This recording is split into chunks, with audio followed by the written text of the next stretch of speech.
அரசு சேவைக்கான ஆட்சேர்ப்பு. அரசு சேவையில் தேவைக்கேற்ப வெற்றிடங்களின் அடிப்படையில் ஆட்சேர்ப்பு செய்யப்படுகிறது.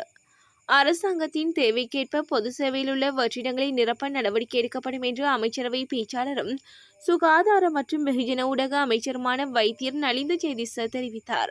அரசாங்க தகவல் திணைக்களத்தில் இன்று நடைபெற்ற அமைச்சரவை முடிவுகளை அறிவிக்கும் ஊடகவியலாளர் சந்திப்பில் உரையாற்றும் போதே அமைச்சர் இவ்வாறு தெரிவித்தார்.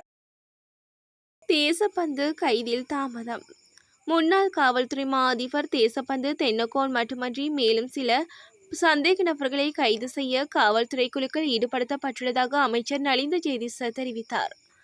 அமைச்சரவை தீர்மானங்களை அறிவிக்கும் ஊடக சந்திப்பு இன்று இடம்பெற்றுள்ளது. இதன்போது அரசாங்கத்துடனான கொடுக்கல் வாங்கல் காரணமாகவா தேசப்பந்து தென்னக்கோனை கைது செய்யாமல் இருக்கிறீர்கள் என ஊடகவியலாளர்கள் எழுப்பிய கேள்விக்கு பதிலளிக்கும் போதே அமைச்சர் மேற்கண்டவாறு கூறினார். யாழ்ப்பாணத்தில் சாதாரண தர பரீட்சைக்கு தோற்றிய மாணவர்களிடம் மர்ம நபர்கள் அத்துமீறல். யாழ்ப்பாணத்தில் காப்போத சாதாரண தர பரீட்சையை எழுதிவிட்டு திரும்பிய மாணவர்களிடம் உயர்தர வகுப்புகளுக்கான விளம்பர கையேடுகளை பெற்றுக்கொள்ளுமாறு மர்ம நபர்கள் நேற்று பலவந்தமாக திணித்ததால் மாணவர்கள் அச்சத்திற்குள்ளாகியுள்ளனர்.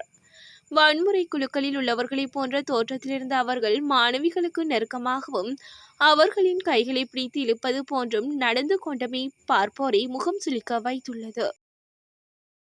அமைச்சர் ஆனந்த விஜயபாலவின் எம்பி பதவிக்கு எதிரான மனு.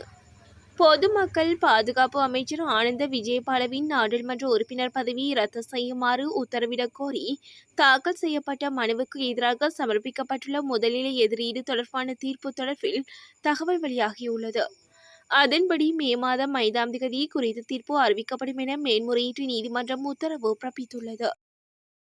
அனுர அரசின் பொய்யை அம்பலப்படுத்திய ரணிலின் அலுவலகம். முன்னாள் ஜனாதிபதி ரணில் விக்ரமசிங்க அரசாங்க செலவில் எந்தவொரு தனிப்பட்ட பயணங்களையும் மேற்கொள்ளவில்லை என்று அவரது அலுவலகம் வெளியிட்ட ஒரு அறிக்கையில் தெரிவித்துள்ளது. அரசாங்க பணத்தில் ரணில் தனிப்பட்ட பயணங்களை மேற்கொண்டதாக கூறப்படும் அனைத்து கூற்றுகளுக்கும் பொய்யானவை என்று அந்த அலுவலகம் மேலும் தெரிவித்துள்ளது. அர்ச்சுனா எம்பிக்கு எதிராக நடவடிக்கை. யாழ் மாவட்ட நாடாளுமன்ற உறுப்பினர் ராமநாதன் அர்ச்சுனாவுக்கு எதிராக சபாநாயகர் நடவடிக்கை எடுப்பார் என்று அரசாங்கம் எதிர்பார்ப்பதாக அமைச்சர் நலிந்த ஜெயதிச தெரிவித்தார். இன்று இடம்பெற்ற அமைச்சரவை முடிவுகளை அறிவிக்கும் ஊடகவியலாளர் சந்திப்பில் ஊடகவியலாளர் ஒருவர் எழுப்பிய கேள்விக்கு வெகுசன ஊடக அமைச்சர் இவ்வாறு பதிலளித்தார்.